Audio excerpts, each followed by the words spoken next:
Monkey woke up determined. Today was the day. Today, Monkey would finally learn that Python course sitting in the bookmark since February. Monkey made coffee. Monkey opened the laptop. And then, Monkey noticed the desk. There was a cup from 3 days ago. A charger that belonged to a different device. 7 sticky notes. None of them sticky anymore. A book Monkey hadn't opened. A hoodie that somehow became furniture. And somewhere underneath all of it, a keyboard. Monkey stared at the desk for 4 seconds, then opened MonTube and searched how to be more productive. 2 hours later, Monkey had watched 6 videos, downloaded 2 apps, and added a desk organization system course to the list of things to learn someday. The Python course remained untouched. The desk remained a disaster.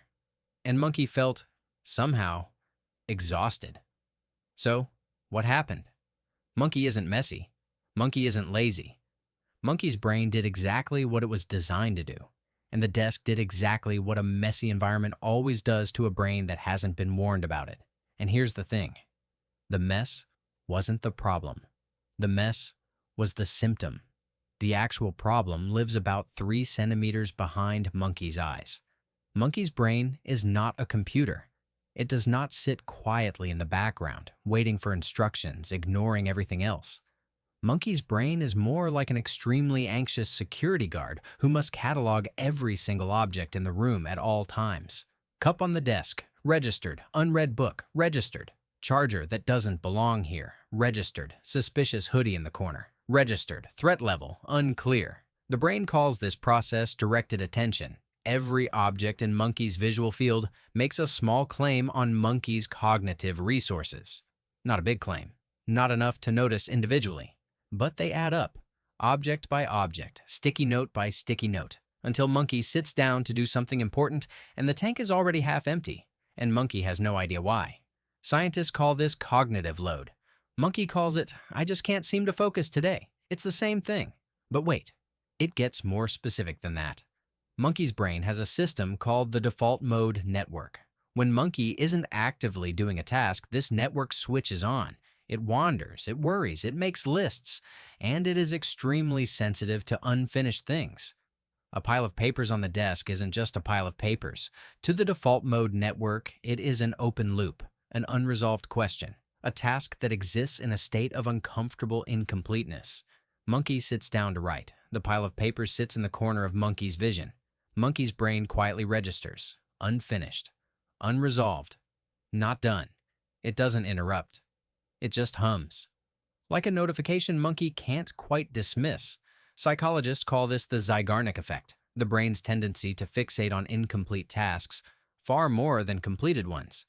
Monkey's messy desk isn't background noise. It's a chorus of open tabs, all running at once, none of them closed. And here's the thing. Monkey can't think around them. Not fully. Not the way Monkey thinks when the desk is clear and the room is quiet, and there is nothing unresolved within eyeline. That version of Monkey is sharper, faster, capable of staying inside a problem instead of skating along its surface. You're probably thinking, Monkey just needs better discipline, better focus, the ability to ignore the mess and work anyway. And you'd be wrong, because this isn't about willpower. This is about architecture. The human brain did not evolve in an office. It evolved in an environment where every unfamiliar object, every unresolved shape, everything out of place could mean something. Danger, food, change. Monkey's ancestors who paid attention to everything in their environment survived. The ones who learned to ignore background signals didn't always make it, so Monkey inherited a brain that notices, that registers, that cannot fully relax until the environment has been assessed and found safe and complete. A clean space isn't a luxury, it's a signal. It tells the security guard part of Monkey's brain.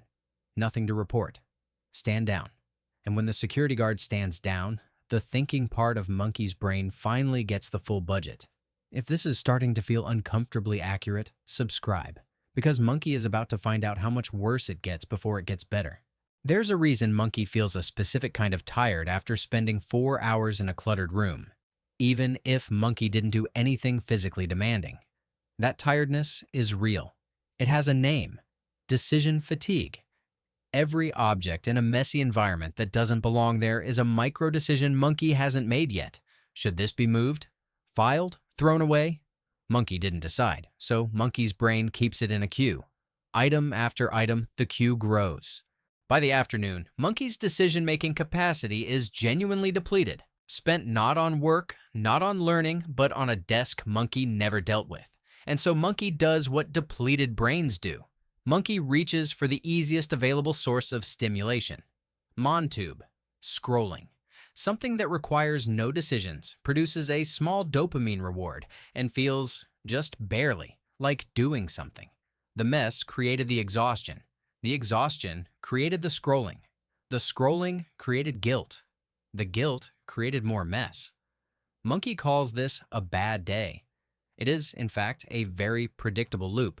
But wait, there is another layer. And this one is subtler. Mess doesn't just drain Monkey's attention in the present. It interferes with Monkey's ability to transition between mental states. Focus is not a switch. It is a ramp. Monkey cannot go from distracted to deeply concentrated in one step. The brain needs a runway, environmental cues that signal, now we are working. The desk, the chair, the light, the arrangement of objects. These are not neutral. They are context, and context primes behavior. When Monkey's desk is always cluttered, the brain receives no clear signal. It cannot distinguish between this is where I scroll and this is where I build something. Every session starts from zero. Every attempt to focus fights the same ambient resistance. But when Monkey clears the desk, even imperfectly, even just the center of it, something shifts. The brain receives a cue. Something is different. Something is beginning. And beginning is, neurologically, the hardest part. The cleared surface does half the work. Before we get to Monkey's last move, drop a comment. What's the one corner of your space that's been temporary for longer than 3 months? So what does Monkey actually do? Not a complete overhaul.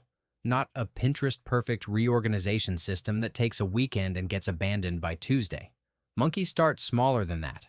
Monkey picks up one object that doesn't belong on the desk, just one, puts it somewhere else, then another. The goal is not perfection. The goal is signal. Monkey is telling the security guard part of the brain, we are resolving things, we are closing loops. The default mode network, which was humming anxiously over 19 unfinished visual tasks, gets to mark something complete. And that completion, small, almost trivial, is a different kind of dopamine. Not the cheap kind, the earned kind. Then Monkey does something counterintuitive. Before starting any real work, Monkey spends 3 minutes making the immediate workspace intentional. Not clean in an aesthetic sense, intentional. Only what this task needs is visible. Everything else is moved, covered, or faced away. Monkey is not organizing. Monkey is narrowing, reducing the visual field to the task at hand. The security guard scans the room, finds nothing alarming, and finally, goes quiet.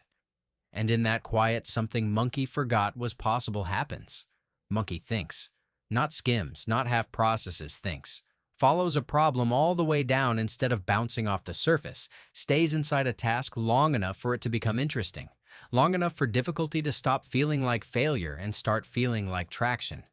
The brain that was exhausted by 2 in the afternoon is suddenly capable of things at 4, not because Monkey found more willpower, because Monkey stopped spending cognitive resources on a pile of unresolved objects and redirected them towards something that actually mattered.